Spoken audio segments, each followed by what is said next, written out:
Kumusta, magandang araw sa inyo, lalo na sa 7,000 followers ng page na ito JME TV. Heto, napasyal na naman kami sa Wawa Dam dito sa Montalban, Rizal. Ito'y bigla ang lakad lang dahil sa hindi inaasahan na pagbisita ng ilan sa malapit na kaibigan na si Lea Raimundo, kasama ang kanyang mabait na asawa at kanyang tita Tess. Dahil sa tagal ng hindi naming pagkikita, at kahit nga medyo maulan ng kami ay nagkayayaan na mamasyal at maligo sa Wawa Dam, isa sa mga tourist spot dito sa bayan ng Montalban, Rizal.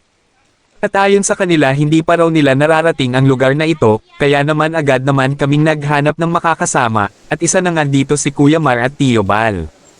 At hindi naman silang nagdalawang isip na sumama dahil meron naman kaming sasakyan.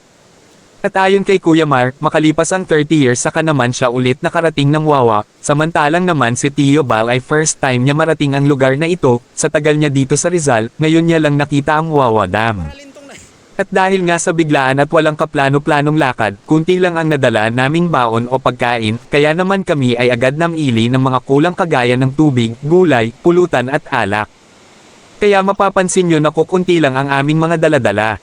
At pagkatapos namin mamili, ay agad naman kami lumakad upang maghanap ng pwesto, hanggang sa makarating kami sa mismong dam. At habang kami ay naglalakad, ang aming bisita ay tuwang-tuwa sa ganda na taglay ng Wawa. Kaya naman hindi maiiwasan ang magpa-picture at kunan ng magagandang view, at talaga namang kamangha-mangha ang tanawin dito. Ang nang marating na namin ang pangalawang entrance, kami ay hinangian ng ticket, 20 pesos nga pala ang entrance dito. Since kami ay nakapagbayad na sa first entrance, agad na binigay na lang namin ang aming ticket, kaya kami diretso lang sa paglalakad, kaya hindi na kami naabala pa para pumila. At sa pagpapatuloy ng aming paglalakad, mapapansin rin na medyo basa ang daan at maputik, kaya sa mga nagbabalak na pumunta dito, kunting ingat na lang po tayo. Tuldok. At sa kalagitnaan ng aming paglalakad, bigla na lang napainto ang aming kasamahan upang kumuha ng picture.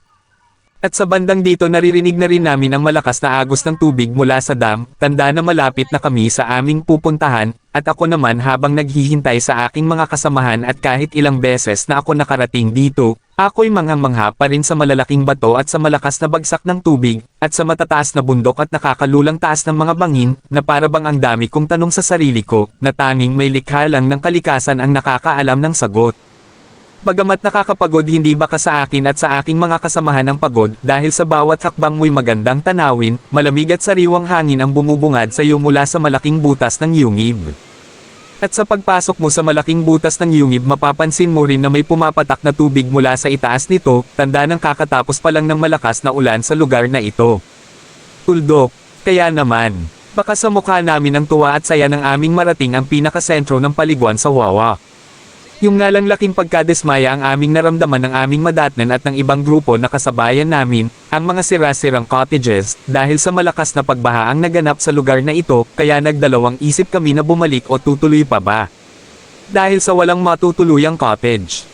Buti na lang may lalaking lumapit sa amin at agad nag-offer na may iba pang pwedeng paliguan, at yun ay ang tinatawag nilang Secret River. Yun nga lang, kailangan mong sumakay ng bangkang di motor, sa halagang 60 pesos per head ay mararating mo na ang Secret River dito sa Wawa sa loob lamang ng 5 minuto.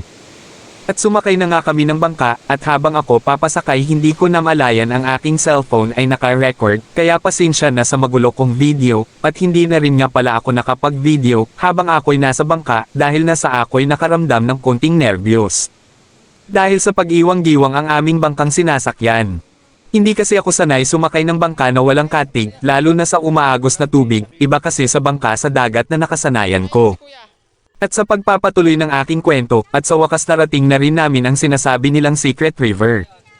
At sa aming pagdating, agad kaming naghanap ng cottage sa halagang 300 pesos, may kasama ng libreng video, okay, yung nga lang walang TV o monitor, kaya pala libre. Nakakatawa man, buti na lang naandyan si Manay at kabisado niya ang kanta niya. At syempre habang kami ay namamahinga, sinabayan na rin namin ng paglatag ng aming mga daladalang pagkain, at kami nga ay kumain na. Dahil sa layo ng aming nilakbay, kami ay nagutom, at masaya naming pinagsuluhan ang aming dalang pagkain. At syempre si Manay naghahanda na rin ng aming mapupulutan na pipino. At pagkatapos namin kumain, agad naman nilabas ni Manay ang gin, at kanya itong tinimpla dahil sa uhaw na rin siya, dahil sa napapasuyop Miguel na rin ang Manay mo. Pagkatapos sinimulan na namin ang inuman, at kalaunan kami ay medyo may tama na, lalo na si Manay at ang aming kasamahan. Tauna si Manay tahimik at simple lang ngunit subalit datapwat, nang malasing na, agad na itong nag-request ng video okay.